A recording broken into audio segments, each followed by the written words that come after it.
cup of coffee has a story, a journey that begins far from your table, from the hands of farmers to the heat of the roaster.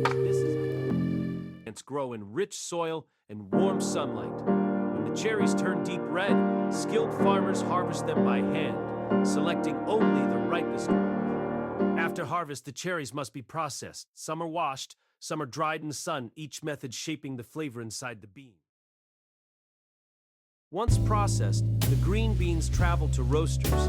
With heat and time, they transform, cracking, darkening, and releasing the aromas we know.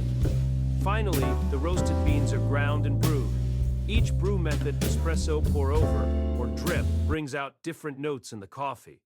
And with that, the journey is complete.